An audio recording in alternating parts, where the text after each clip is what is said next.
지금 뉴욕이 미쳐 돌아가고 있군요. 맨해튼 부동산 전문가들이 큰 충격에 빠졌습니다. 뉴욕 한인타운에 이어 강 건너 퀸즈 지역까지 새로운 한국식 아파트가 등장하면서 미국 부동산 업계의 패러다임이 바뀌고 있기 때문이죠. 대체 어쩌다 이런 희귀한 현상이 뉴욕 상류층 사회를 뒤흔들게 되었는지 잠시 그 이야기를 해볼까 합니다. 안녕하세요. 저는 월스트리트에서 부동산 투자 전문가로 15년째 일하고 있는 마이클 김입니다. 나름 이 바닥 베테랑으로 저는 숱한 부동산 트렌드를 봐왔죠. 그런 저도 이번 월스트리트를 시끄럽게 한 이번 현상만큼은 정말 이해가 되질 않더라고요. 정말 처음 접했을 땐 이게 무슨 말 같지도 않은 일인가 했어요. 그렇잖아요? 뉴욕 맨해튼 고급 럭셔리 콘도들이 줄지어 있는 마당에 어디서 듣도 보도 못한 작은 동양 국가, 그것도 한국 아파트라니요. 그런 나라의 듣보잡 같은 집이 거대한 뉴욕 대도시의 부동산 업계를 뒤흔들고 있다고?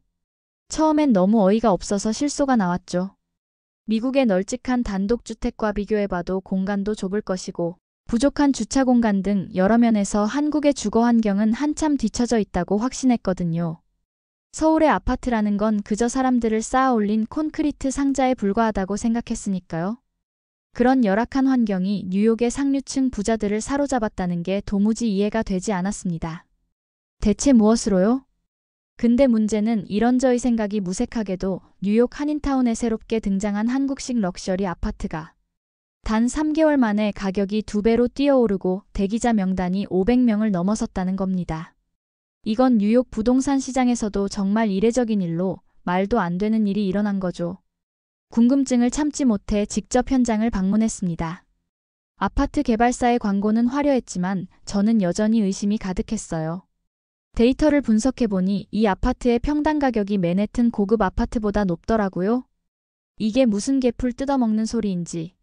하지만 문제는 전혀 예상치 못한 한국 출장 스케줄에서부터 시작되었죠. 불과 몇 개월 전 한국 출장을 다녀오게 되면서 저의 10년간 쌓아온 뉴욕 부동산 업계의 부심은 보기 좋게 무너지고 말았습니다. 처음에는 서울에 도착한 제가 협력사 측으로부터 안내받은 숙소가 호텔이 아닌 강남의 한 주상복합 오피스텔이라는 사실에 순간 불쾌함이 밀려왔어요. 뉴욕에서도 고급 호텔만 이용하던 제가 아파트에 묵다니 빈정이 상하더군요. 맨해튼 어퍼이스트 지역의 고급 콘도에 살던 저였어요. 사실 그곳조차도 살기에 완벽한 장소는 아니란 말이죠. 겨울에는 바닥에서 올라오는 냉기에 난방비로 어마어마한 관리비 폭탄을 맞고 높은 건물에 비해 엘리베이터 시스템은 가끔 속 터지게 만들죠. 그리고 두꺼운 벽에도 불구하고 이웃의 파티 소리가 들리는 소음으로 한 번씩 그들과 실갱이를 벌이기도 합니다. 제가 살고 있는 지역은 그래도 나은 편이지만 맨해튼 중심가 쪽은 정리 안 된 쓰레기들로 더운 여름에는 온갖 냄새가 진동을 하고 뉴욕의 지하철은 온갖 악취와 쥐떼들의 출몰로 유명하기도 하죠. 이런 불편함들이 일상이었으나 살고 있는 집이 나름 고급 콘도라는 사실에 위안 삼았던 것 같아요. 좋은 곳에 산다는 자부심 하나로 모든 불편함을 기꺼이 감수했던 거죠. 아니, 뉴욕 환경도 이런데 한국 아파트는 이보다 분명 훨씬 더 최악일 거라고 확신했거든요. 막연하게 떠올리는 한국 아파트 이미지는 정말 열악했으니까요. 좁고 답답한 공간, 얇은 벽으로 인한 심각한 소음 문제, 주차장을 찾기 위해 30분 이상은 써야 하며 비좁고 삐걱거리는 엘리베이터도 떠올랐죠. 미국의 넓은 단독주택에 비하면 한국의 아파트는 그저 사람을 쌓아두는 콘크리트 상자에 불과하다고 생각하며 살아왔던 것 같네요. 그러나 충격적이게도 공항에서 서울 도심으로 향하는 전철에서부터 저는 망치로 뒤통수를 한 대 후려맞은 기분이 들고 말았죠. 도심까지의 이동 속도가 말도 안 되게 빨랐던 거예요. 뉴욕 JFK에서 맨해튼까지 가는 것보다 훨씬 효율적으로 빠르다는 게 인상적이었어요. 그리고 강남의 35층 한 아파트에 들어서는 순간 외쳤죠. 와, 미쳤다. 뉴욕 투룸 아파트 정도의 공간은 놀랍도록 효율적으로 설계되어 있었고 통유리창을 넘어서는 서울의 파노라마 전경이 펼쳐져 있었어요. 인테리어는 뉴욕의 최고급 펜트하우스에 뒤지지 않았던 것 같아요. 그동안 제가 갖고 있던 한국에 대한 편견이 와장창 깨지는 순간이었죠. 이때부터 신선하고 새로운 충격들이 단계별로 쓰나미처럼 몰려오더군요. 처음 한국 아파트에 들어섰을 때 가장 놀라웠던 것은 보안 시스템이었어요. 로비에는 24시간 보안 요원이 상주했고 건물 구석구석 CCTV로 모니터링되고 있었어요. 주차장, 엘리베이터, 복도, 놀이터까지 사각지대가 전혀 없어 보였죠. 그리고 건물 입구부터 각 세대 현관까지는 지문인식, 비밀번호, 카드키까지 3중 잠금 장치를 거쳐야 했습니다. 스마트홈 시스템은 제가 뉴욕에서 본 어떤 것보다 진보되어 있었어요. 모든 가전제품이 서로 연결되어 있었고 심지어 냉장고가 식재료를 인식해 레시피를 추천해주기까지 하는데 그때 처음으로 한국 가전이 왜 인기가 있는지 이해가 되더라고요. 한 가지 좋았던 것은 방마다 형광등이 있다는 거였어요. 미국은 욕실과 주방을 제외한 방에는 따로 조명장치가 되어 있지 않고 스탠드 하나로 조명 역할을 다하기 때문에 밤에는 상당히 어두운 편이긴 하죠. 그런 생활에 익숙했던 저는 LED 같은 밝은 조명 시스템이 낯설지만 시간이 지날수록 익숙해지면서 편리한 시스템인 것을 곧 깨닫게 되었어요. 또한 정말 한국에서 누릴 수 있는 특별한 점은 무인 택배함 시스템이었어요. 뉴욕에서는 택배가 사라지는 일이 흔했지만 이곳에서는 그런 걱정이 필요 없어 보였죠. 무인 택배함 시스템은 정말이지 혁신적이었어요. 외출했을 때 택배가 와도 전혀 걱정이 없었고 심지어 냉장 냉동 보관도 가능해 신선식품 주문도 문제 없겠더라고요. 소음 문제도 완벽하게 해결되어 있었어요. 3중 진공 유리와 특수 방음 시스템 덕분에 창문을 닫는 순간 도시의 소음이 완전 차단되는 걸 보고 다시 한번 놀랐죠. 주차 문제도 생각보다 심각해 보이지는 않았어요. 물론 메인도로는 맨해튼 한복판만큼 많은 차들로 복잡했지만 건물마다 주차 시스템이 생각보다 잘 되어 있었어요. 심지어 한국은 한 집당 차를 한 대 이상 소유하고 있는 세대가 많다는 말을 듣고는 더 놀랬죠. 그것을 다 수용할 만큼 주차 시스템이 잘 되어 있었거든요. 커뮤니티 시설은 그야말로 압도적이었어요. 헬스장, 수영장, 사우나는 기본이고 특히 뉴욕에서는 찾아볼 수 없는 아이들을 위한 키즈 카페와 반려동물을 위한 펫 카페는 너무나 신선한 충격이었어요. 어린아이들을 위한 카페라니 게다가 강아지를 위한 특별한 커피숍이 있다는 게 너무 놀라웠죠. 건물 아래층에 자리 잡은 영화관, 도서관, 카페, 레스토랑, 슈퍼마켓까지 심지어 입주민들에게는 이 많은 공간을 24시간 편리하게 이용할 수 있도록 오픈되어 있었어요. 이건 맨해튼에서는 상상도 할 수 없는 일입니다. 게다가 중간층에는 주민 전용 산책로도 있더라고요. 한국의 아파트는 단순한 주거 공간이 아닌 하나의 작은 도시 같았죠. 쓰레기 처리 시스템도 인상적이었어요. 각 층마다 분리수거장이 있고 음식물 쓰레기는 특수 처리 시설로 바로 이송되어 냄새를 맡을 일이 전혀 없겠더라고요. 뉴욕 길거리에 넘쳐나는 쓰레기 더미를 생각하면 이건 마치 다른 세상 같았죠. 며칠이 지나자 더 이상 차를 타고 나갈 일이 거의 없다는 것도 깨달았습니다. 필요한 모든 것이 건물 안에서 해결되었기 때문이에요. 날씨가 나빠도 문제가 되지 않았고 지하철역이 바로 연결되어 있어 이동 동선도 상당히 편리했죠. 차가 막힐까 걱정할 필요도 주차 공간을 찾아 헤맬 일도 없었어요. 출퇴근 시간 꽉 막힌 맨해튼 도로에서는 빠른 이동이 거의 불가능한데 말이죠. 한 번은 화장실 수도꼭지에서 물이 약간 센 적이 있었어요. 태블릿으로 관리 시스템에 수리를 요청했었죠. 놀랍게도 불과 30분 만에 관리인이 도착해 문제를 해결해 주더군요. 그것도 한밤중에 말이죠. 모든 건물 관리가 자동화되어 있어 작은 문제도 즉각 감지되고 해결된다는 설명을 들었어요. 이후에 들은 담당자 설명으로는 뿐만 아니라 최근 지어진 대부분 아파트 단지는 독립적인 백업 전력 시스템을 갖추고 있어서 정전이 된다 하더라도 최대 반나절이면 정상적인 생활이 가능하다고 하더군요. 저는 뉴욕의 고급 콘도에서도 이런 수준의 대비책을 본 적이 없었기에 입을 다물지 못했어요. 맨해튼 고급 아파트에서도 수리를 위해 며칠을 기다리는 것이 일상이었는데 말이죠. 한 가지 더 인상 깊은 건 서울의 겨울은 생각보다 추웠지만 온돌 난방 시스템 덕분에 실내는 항상 따뜻하다는 겁니다. 늦은 밤 숙소로 돌아와 바닥에 앉았을 때도 차갑지 않고 따뜻한 온기가 느껴졌죠. 뉴욕 집의 바닥은 겨울에는 얼음장처럼 차가운데 이곳은 난로나 히터 없이도 방 전체가 따뜻하더라고요. 며칠은 그냥 이불을 깔고 바닥에서 자기도 했어요. 평생을 침대에서만 자와서 잠이 올 것 같지 않았는데 완벽한 저의 오산이었습니다. 허리 아픔도 없이 정말 푹 잤어요. 그리고 바닥에 자고 나면 몸 컨디션도 훨씬 좋구나라는 것도 깨달았죠. 뉴욕에서 푹신한 침대에서 잘 때보다 훨씬 개운하게 일어났던 것 같아요. 이 온돌이라는 것을 미국 집에도 들여오고 싶은 생각이 간절하기도 했습니다. 뉴욕의 수많은 고급 콘도들도 럭셔리한 주거 환경을 자랑하고는 있지만 한국에 머물렀던 몇 주의 삶이 더 몸이 편안했다는 점은 인정할 수밖에 없었죠. 특히 한국 고유의 온돌 문화는 정말 대체 불가한 획기적인 난방 시스템이라 생각했어요. 나중에 알게 된 사실이지만 온돌의 장점은 열 효율이 엄청나게 좋다는 건데 덕분에 난방비가 적게 나와 관리비 부담도 많이 덜어준다는군요. 히터는 거의 사용하지 않아서 공기도 덜 건조했죠. 뉴욕 투룸 기준 관리비만 한 달에 1,000불, 한화로 100만 원 가까이 내야 하는 뉴욕에 비하면 정말 살만한 곳이라 생각했어요.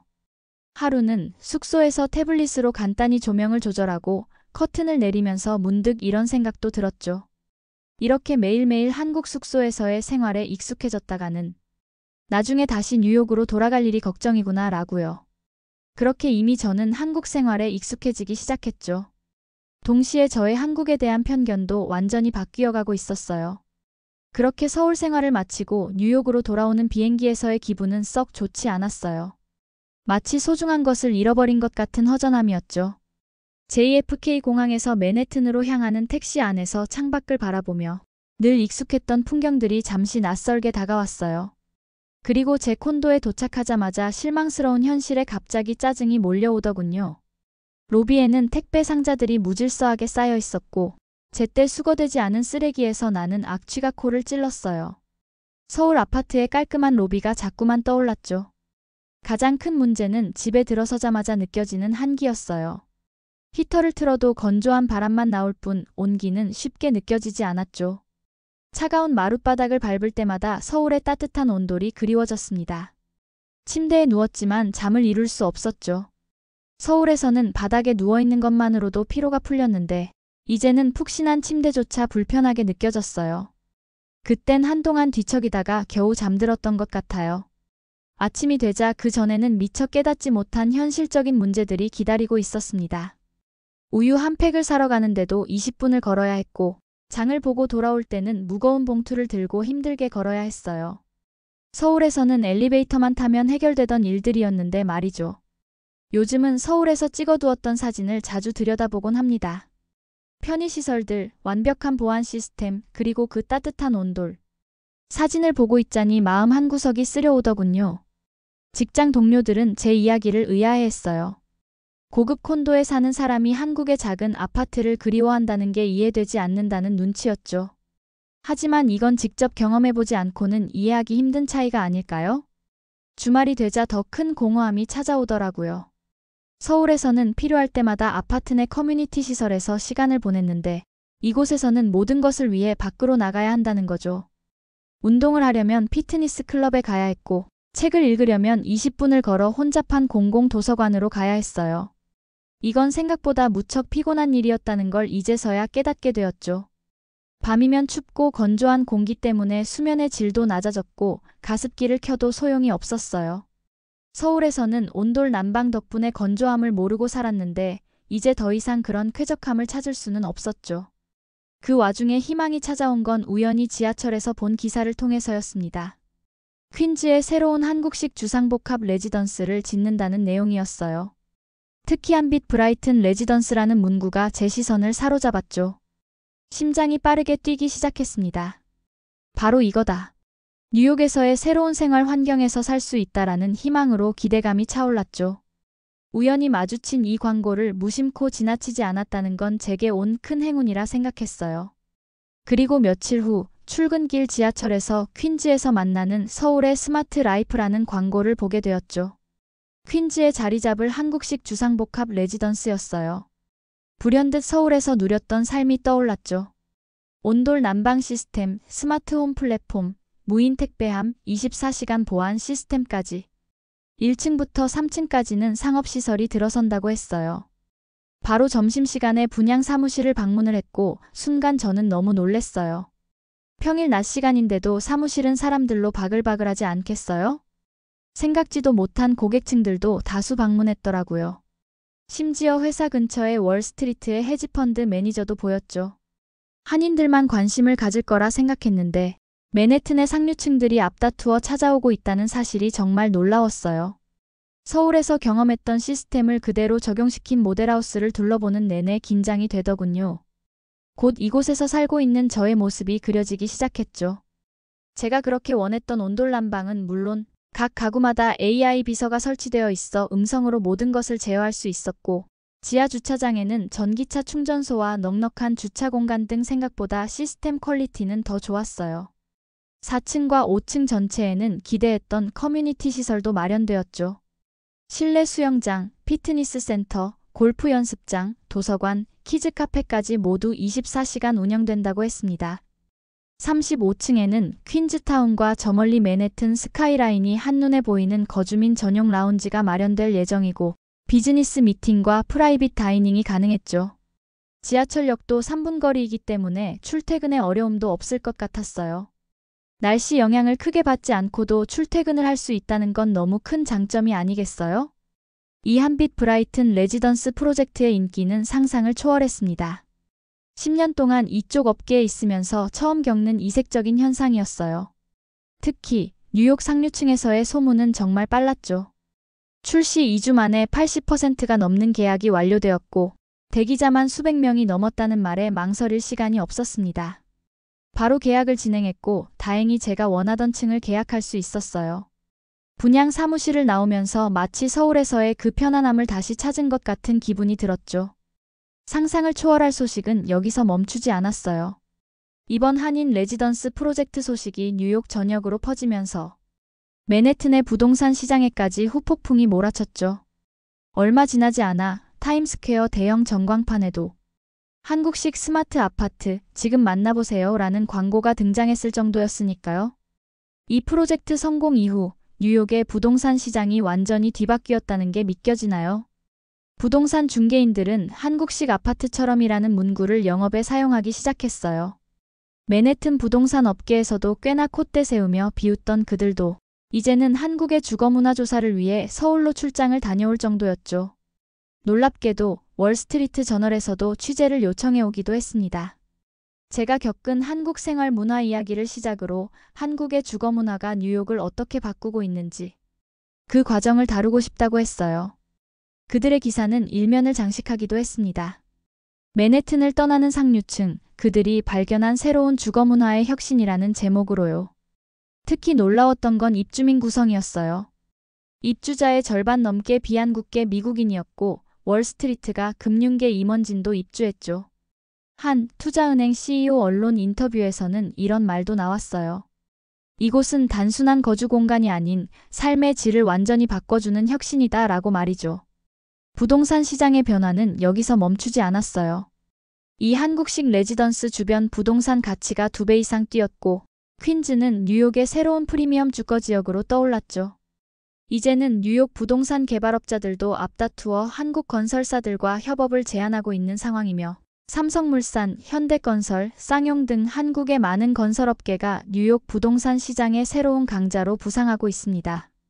포브스는 한국식 아파트가 미국 부동산의 패러다임을 바꾸다라는 특별기획 기사를 내보냈고 구글의 스마트홈 담당 부사장은 한국은 이미 우리가 꿈꾸는 미래주거를 실현하고 있었다고 언급했죠. 이 변화는 뉴욕을 넘어 LA, 시애틀, 보스턴으로 퍼져나갔고 다른 지역에서도 한국식 스마트시티 프로젝트까지 시작되었다고 합니다. 이제는 온돌, 김치냉장고, 현관 신발장까지 한국의 생활 문화가 세계적인 혁신으로 인정받고 있다는 것을 증명한 셈인 거죠. 특히 뉴욕 상류층 사회에서는 한국 온돌에 대한 관심이 현재 엄청난 이슈가 되고 있다고 하네요. 가끔 뉴욕의 밤거리를 걸을 때면 곳곳에서 한글로 된 레지던스 광고가 눈에 들어옵니다. 그때마다 가슴이 웅장해지는 것 같아요. 한국계 2세로서 그리고 한국 주거 문화를 어느 정도 겪어본 사람으로서 한국의 주거 문화가 세계의 새로운 기준이 되어가는 것을 보는 것은 정말 자랑스러운 일인 것 같네요. 다음에 기회가 된다면 저희 부모님도 꼭 한번 모시고 한국을 다시 방문해보고 싶어요. 오늘 제가 겪은 한국 생활 이야기 어떠셨나요? 여러분들도 이런 따뜻한 경험을 하신 적이 있나요? 댓글로 여러분의 경험도 함께 공유해주세요. 저는 오늘도 살기 좋은 대한민국의 국민인 당신을 응원합니다. 지금까지 긴 저의 이야기를 들어주셔서 감사합니다.